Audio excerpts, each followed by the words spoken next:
I've been sort of welcome on both sides of the aisle, which is really exciting and fun. And I had a trip to Washington a few months ago. I was going down to speak at a meeting of Democratic lawmakers, Democratic congressmen, and I was also invited to speak to the staff of a Tea Party congressman, Scott Desjardins from Tennessee. And because he'd seen a TV interview with me, and he told his staff, get in touch with this guy, see what he has to say. So I go into Desjardins' office, and there's two young guys, probably mid-20s, and we're talking about the concerns that they have about what's going on in Congress, and they're talking about the debt and the spending, which is the top priority of the Tea Party. And all of a sudden, it hit me that I was actually talking to the mythical grandchildren that we had been talking about for decades. For decades, it was just sort of just a little trope in political language. We can't pass this debt on to our grandchildren. Oh yeah, we can't do that. And my God, that's them. These guys in front of me are actually going to get back much less than they put in. But it's not just a matter of, oh, they're not going to get back all their money. It's this skyrocketing debt, this Ponzi scheme, is going to fall down upon their heads. And it just made it so real. It's not an abstraction anymore. It really is here. And why can't we solve this problem? And it is a solvable problem. Almost all of our problems are solvable. Then a couple months later, Sharon was in a course that I taught last semester on global markets and normative frameworks, and she came to talk to me about this group and asked me if I'd speak here. And I thought, yes, absolutely, be very happy to talk here. Because it is, in politics, if there's not an interest group pushing for something, it doesn't get done. There's not any committee that's just sitting there saying, what's the best policy to do? Let's enact that. That doesn't happen in Washington. So it's very important that young people get organized, make a coherent case, and show up as the grandchildren, not some abstraction, but real people. Now, when Sharon asked me to talk, and I thought, what should I talk about? I realized, well, actually, I just gave a TED talk on exactly this issue, on why Washington is so paralyzed, on how moral psychology screws everything up, and I happened to use the debt as an example. So I think the simplest thing to do, I'll just give you a sort of modified version of this TED talk. You can see the whole talk online at TED.com. And as you'll see, it both diagnoses the problem and points to some solutions. So here we go. Here's the way the TED talk starts. So, a year ago, I went to the TED conference, and there was a talk there by James, what's his name? James Hansen. He's the NASA scientist who first wrote an article in Science in the 1980s predicting global warming. From rising CO2 levels, he said back then, we're going to get rising temperatures, melting ice caps, rising sea levels. It's going to be a disaster. Since then, his predictions have come uncannily true. We've gotten exactly what he said. And this is the course that we're on. So if we do, this is where we are as of a few years ago, rising CO2 levels, which are causing global warming. So this is actually a graph of surface warming. The red line is if we do nothing and have relatively high growth or moderate growth. At any rate, either way, we're going way up. If we can stop all CO2 emissions right now, we're actually there. We still get some warming.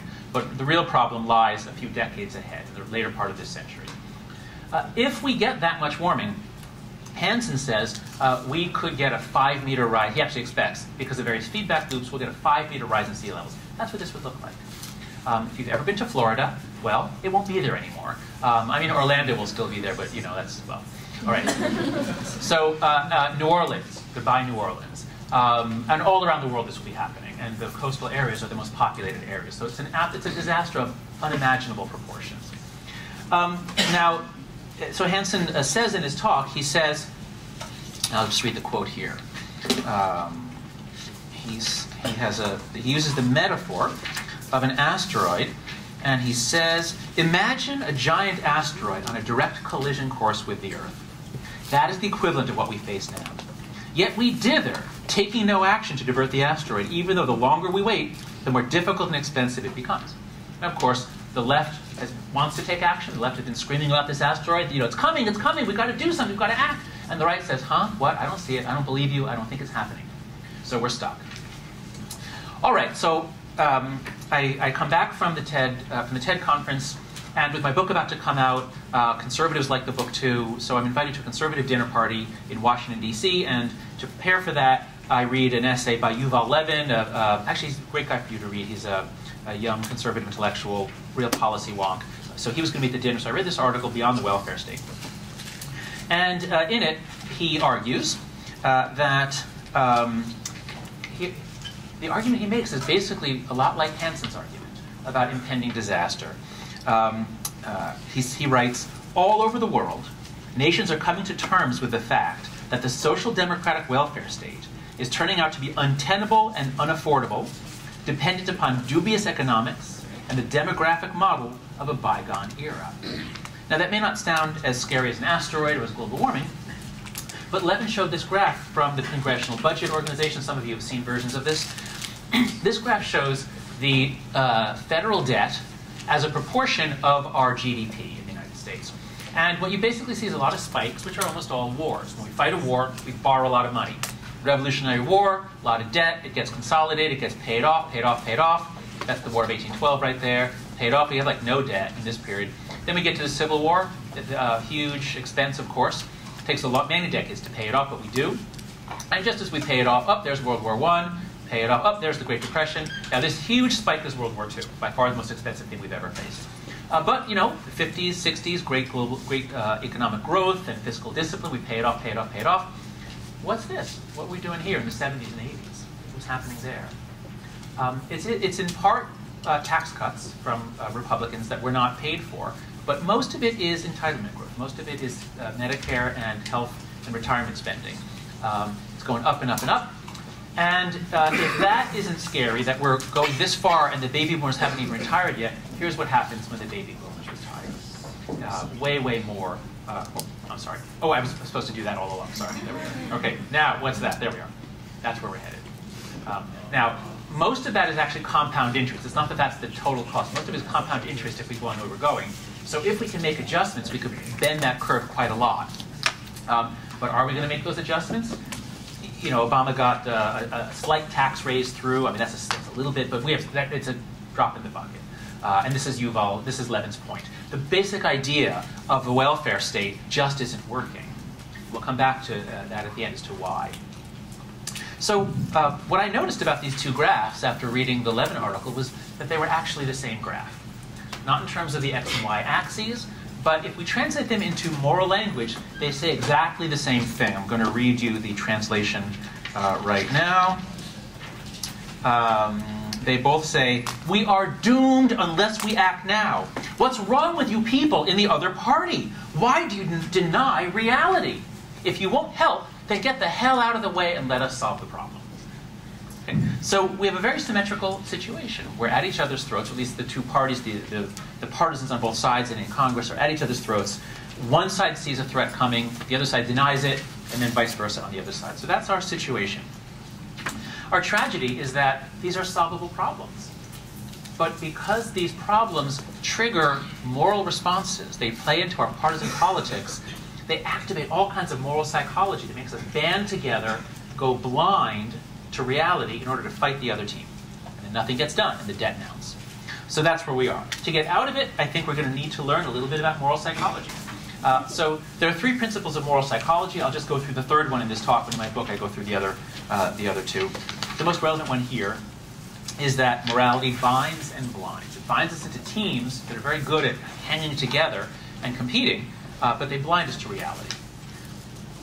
So here's the way that I think about the origin of morality. Large-scale cooperation is a miracle. If you've ever studied evolution, you know competition and survival of the fittest. So you don't get much competition, certainly not on a large scale on this planet. The exceptions are the Hymenoptera, the bees, and then also bees, ants, wasps, and also termites. That's a termite mound, about 20 feet tall. The way that these creatures build these large structures is that they're all siblings. They have this really cool trick. They suppress breeding, and so they're all siblings. They're all in the same boat. So they all work for the common good. So it's remarkable. It's been an inspiration to people for thousands of years. Why can't we be more like the bees? But actually, we are kind of like the bees. We are able to get together in very, very large groups. And our trick is not suppressing breeding. We're not all siblings. Our trick is morality. we developed morality, which can bind us together. So how we made the jump from hunter-gatherers 10,000 years ago to cities 5,000 and 6,000 years ago, just a few thousand years to go from gathering nuts and berries in the forest to Babylon and Tenochtitlan and giant cities. How do we do that? That's an absolute miracle. And if you look at these images, what they show you is that you simply do not get large-scale cooperation without temples and gods. That was part of the evolutionary history of our species. Religion, religion and circling around gods was what got us into large-scale societies, large-scale civilizations. You have to see our tendency to circle around things, to make something sacred and then circle around it. This is the Kaaba in Mecca, as an amazing trick to bind people together. Think about it as though when you circle around a sacred object, it's like when you take a wire and you run it through a magnetic field, it generates a current. So people circling around a sacred object, it generates a kind of social electricity, binds them together, but at the same time it blinds them, prevents them from thinking for themselves. Not just religions, we use this mechanism to bind, to circle around and worship flags. Those of you who are in fraternities, as I know from reading papers from fraternity brothers, fraternities do a lot of this stuff too. You make something sacred, a beer keg, an old sneaker, anything, but you got to have something sacred that you then pretend to worship, but you actually are worshiping. It binds you together. When you do this, you generate this electricity and it causes a polarization. It splits all that is good from all that is evil. Your side is good, the other side is evil. This is what partisanship does to us. We need it in the sense that we need, for modern society, you need groups pushing against each other, just as you guys are pushing against other groups. But at a certain point, maybe not for you guys, but with many of these partisan groups, they begin to demonize, and that's where we get into a lot of trouble. This polarization explains the paralysis in Congress. This is a graph you might have seen. This is a measure of polarization based on party, the degree to which simply knowing a person's score on the left-right dimension, for every congressman and senator back to 1879, if you just know where they are on the left-right dimension, can you predict how they vote? Or are people making up their own minds? High numbers mean it's basically straight party line, totally polarized. So after the Civil War, very, very polarized. Then we get some, I'll tell you why in a moment, we get some scrambling of parties, but we get a huge drop after World War I, Depression, World War II, very, very low levels, amazingly low levels.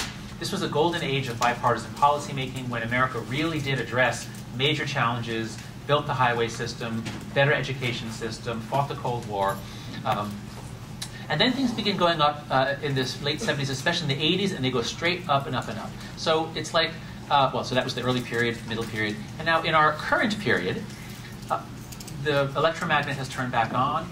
Congress is getting ripped apart. I had somebody animate this for me to make it more intuitively compelling. Liberals and conservatives used to be able to socialize in Congress. They were friends. They knew each other. They could work together. But in the last few decades, the magnet turned on, pulled them apart, and now Congress, they do not fraternize. They do not socialize. They do not know each other across the aisle. Did anybody notice that in 2 of the 3 debates, Obama wore a blue tie and Romney wore a red tie? Do you know why they do that? It's so that the Bloods and the Crips will know who to vote for. So this is where we are now in Congress and in Washington, but it's also the case among the voters. It's not just in Washington. So these data are from the American National Election Survey. Every 2 years they survey a representative sample of Americans, and a set of questions is on a feeling thermometer. That is, how warmly or coldly do you feel towards the military, towards Italians, towards all sorts of different groups, and just a little bit. And one of the things they ask about is how warmly do you feel towards the Democratic Party, the Republican Party.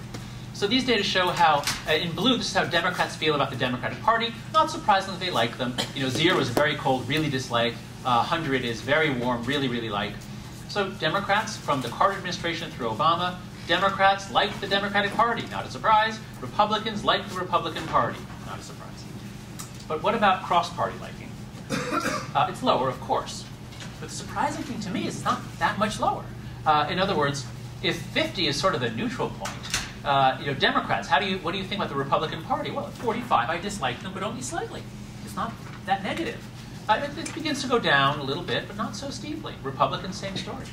But once we get into this new era, in the 90s is when things really start to get bad. Well, that's the average of Clinton's time, towards the end, but especially in the Bush-Obama years, this is what happens. Plunges, absolutely plunges.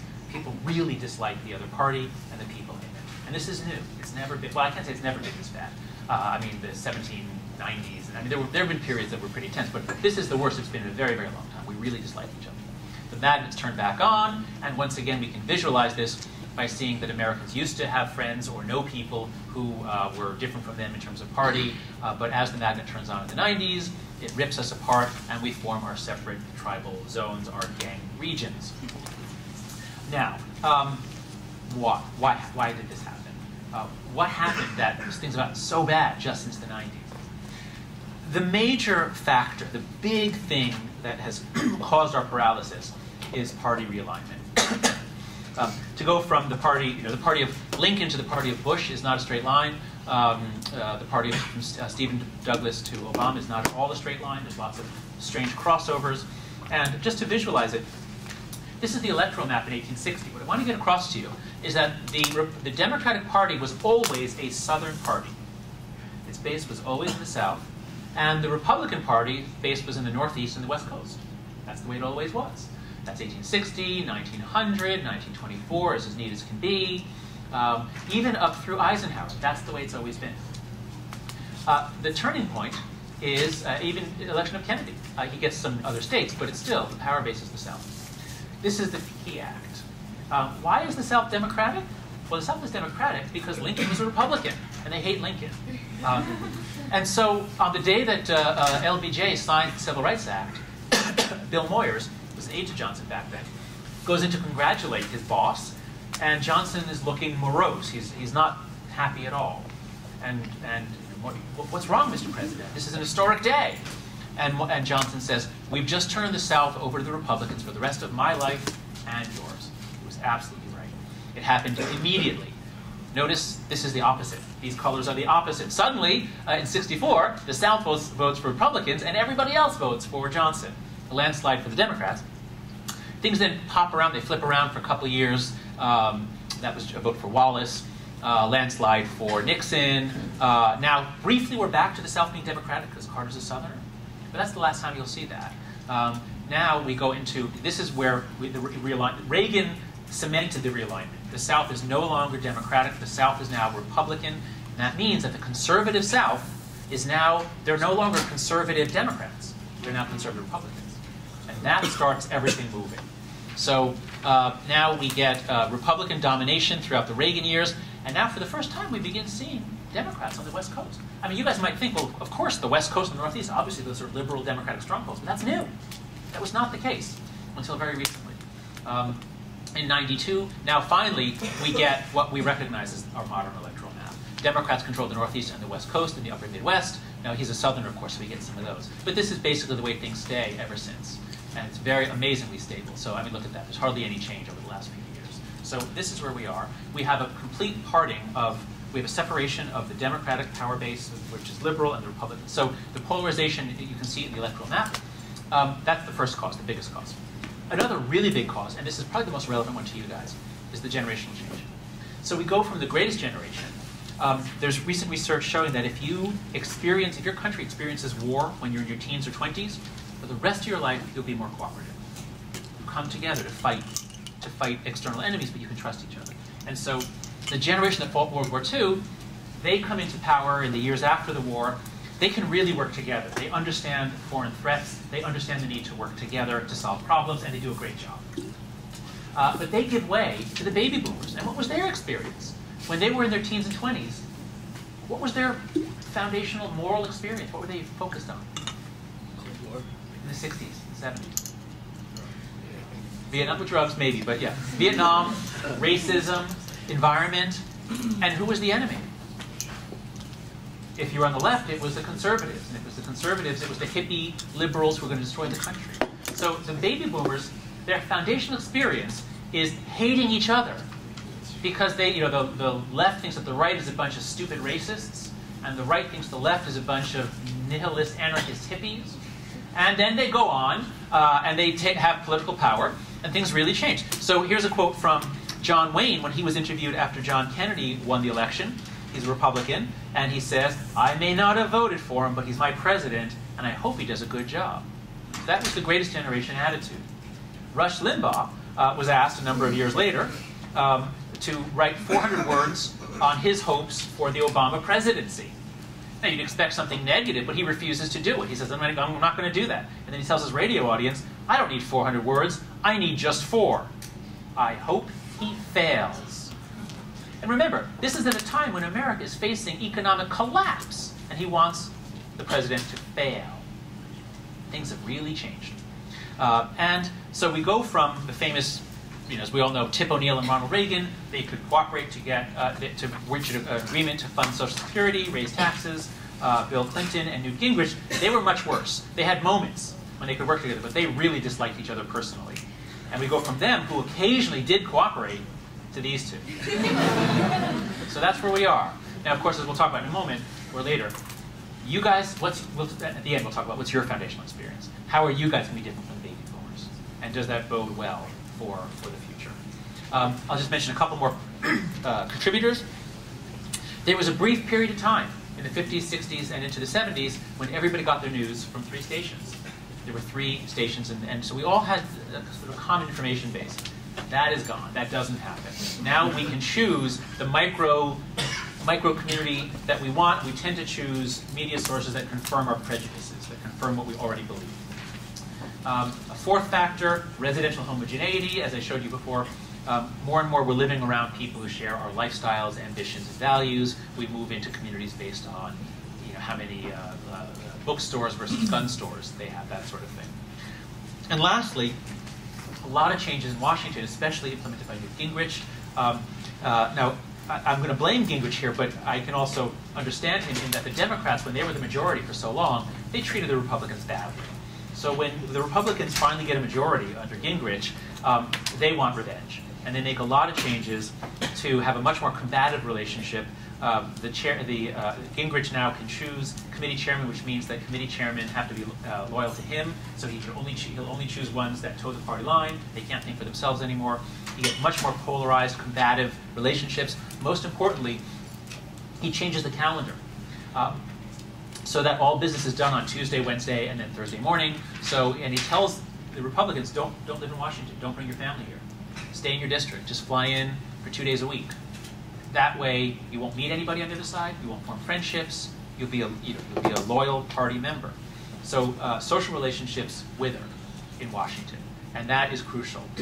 Politics requires compromise. Requires a lot of personal skill, and Gingrich makes it dry up. So what can we do? There are a couple of wonderful books that are really full of good analysis, good advice. I recommend these 2 in particular. It's Even Worse Than It Looks, and The Party versus the People. And I've gone through them, and they make lots of suggestions, but I'll just point out 3 categories of suggestions that fit with the analysis I've given you about moral psychology. One is that we've got to make changes that will lead to the election of fewer hyper-partisans to begin with. So as you know, in this country, who runs for Congress is selected by the 5% of people who happen to show up for the Republican primary or the Democratic primary. Very, very selected, extreme people. So you can't win as a centrist in the House of Representatives. The Senate is not as much of a problem, but even still, well, actually, it is still a problem. But it's especially true in the House. And the most powerful solution would be more open primaries, which encourage everyone to vote, as California is doing. You don't have to be a registered party member to vote in the primary. Secondly, the problem isn't primarily that we're electing bad people. We're not.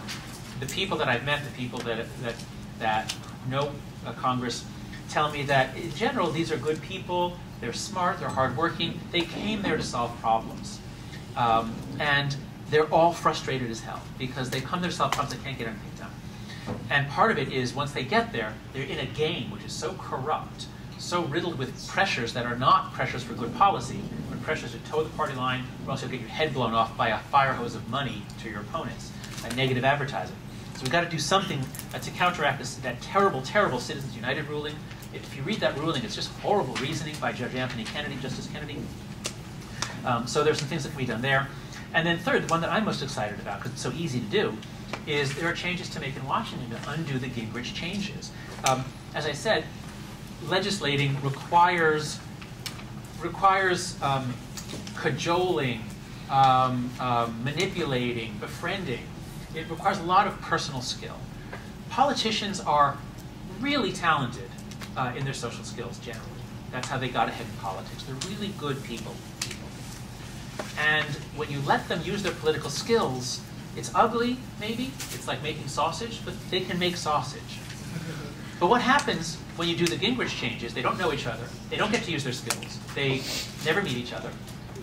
It's like, imagine Congress as a gigantic, complicated car with 4 steering wheels, 4 gas pedals, 4 brake pedals, Republicans in the House and the Senate, Democrats, and somehow you got to drive this car. And that's a really hard job. And now, take out all the motor oil. The motor oil is the lubricant. Say, okay, now try to drive this car without any motor oil, which is the human relationships. And that's where we are. So of course we can't get it done. There's more. I run a website at civilpolitics.org. These are 2 groups that I really strongly urge you to join, nolabels.org and Common Cause. And I'll just end with a suggestion for how to supplement their work. This is a sort of project I'm working on. As a social psychologist, I know that one of the main things that brings us together is a common threat. So after Pearl Harbor, that really brought America together. After 9/11, that really brought us all together.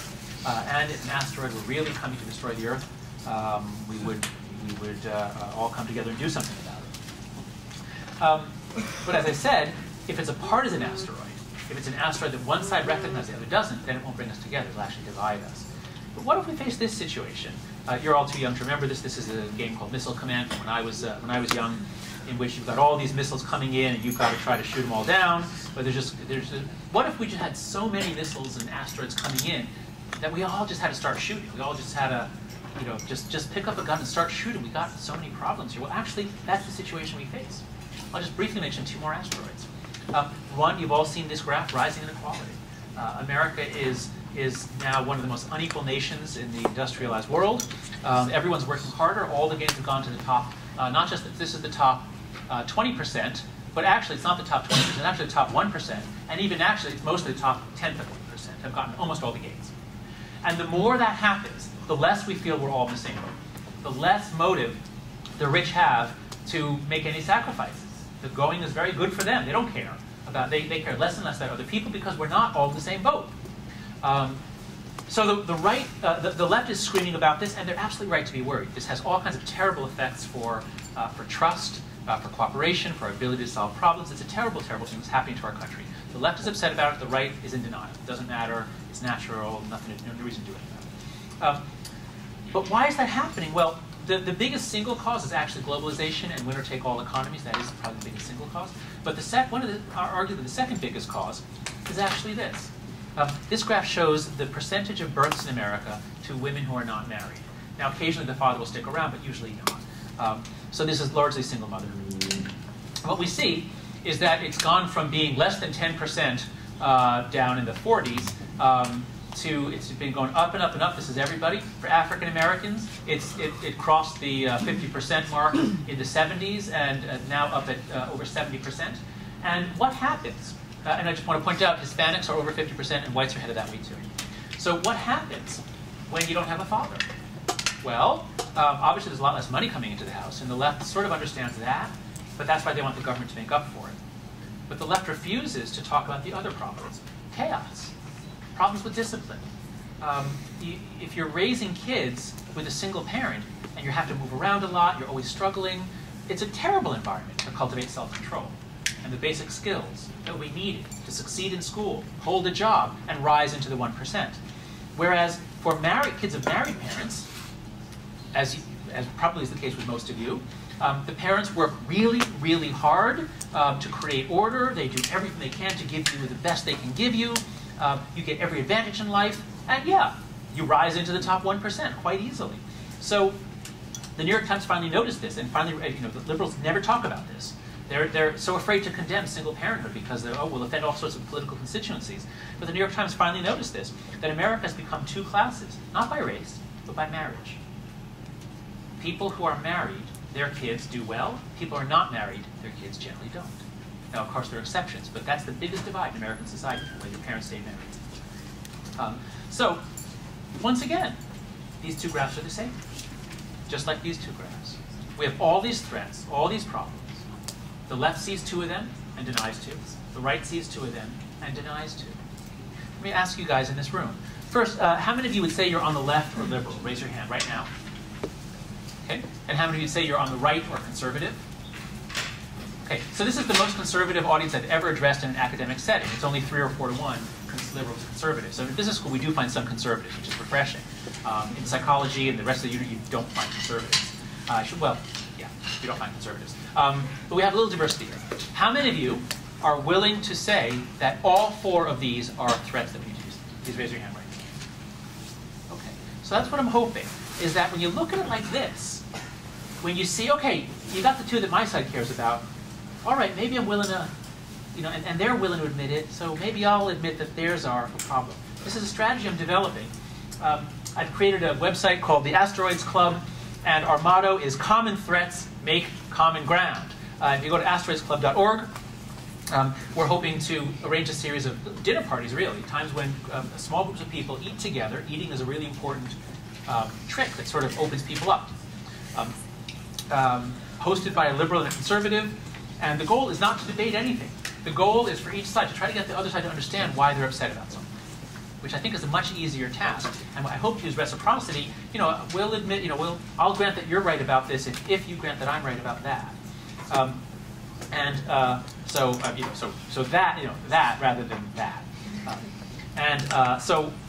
That's my hope, is that we can use social psychology. We can take advantage of the generational shift, and we can start with some momentum towards fixing Congress and fixing our political system, which is completely broken, in time to try to deflect some of the asteroids, including the debt bomb, which is hurtling towards us with compound interest. So, thank you.